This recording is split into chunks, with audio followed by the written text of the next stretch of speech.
Mariko. So, maiba tayo ngayon ha. Maiba tayo ngayon.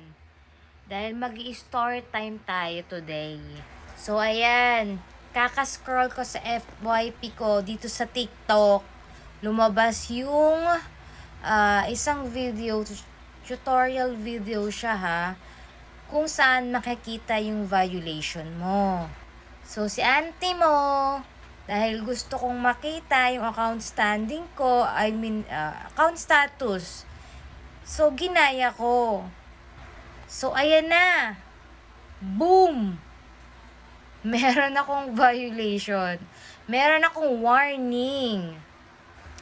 Yan. So, alam ko, naka-receive ako ng notification about dito. Hindi ko lang siguro napansin or pinansin. Ganyan.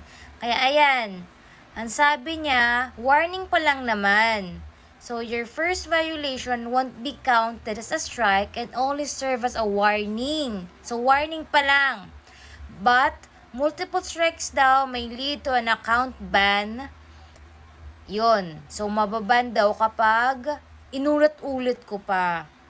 And, naalala ko kasi, di ba, mahilig ako sa anime, na kapag post ako ng mga clips, and then sabi nila, naka-violate daw ako ng against sa community guidelines. Hindi ko na siya sasabihin, kasi baka mamaya, ma-restrict ako ng tuluyan, di ba? Maban ako.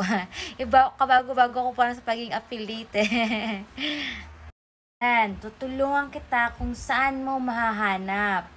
So, punta ka sa profile mo, click mo yung tatlong linya na yan.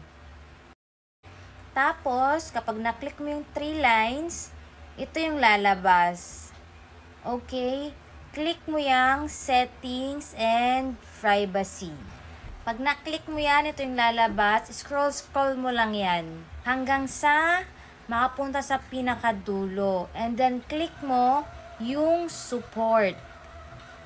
Pag na-click mo na yung support, after nyan, click mo ulit yung safety center. After ng safety center, lalabas ito. So, check mo ulit yung account status. Click mo yan. And then, boom! Makikita mo kung may warning ka ba, good standing ka, or what. So, I hope na nakatulong yung pag-share ko sa inyo ng clip lang, ng tips. So far, may warning kasi ako, and then nag-a-appeal pa ako for this. And hoping na sana ma-approve ni TikTok. So, ayan. I hope sana nakatulong yung ginawa kong tutorial. Kung gusto niyo mga gantong tips, or let's say, mag-continue ko ng ganitong klase ng content, I'll try. Pero I'm not a good teacher ha. Pero i-explain ko siya in a way na maiintindihan ng lahat. I hope na nakatulong siya ng kaunti at nagkaroon kayo ng knowledge about this. So, slash muna tayo, /affiliate and then content creator Eme. So, yun lang. Maraming salamat. Yun lang po, mga Mariko. Maraming salamat. Bye-bye!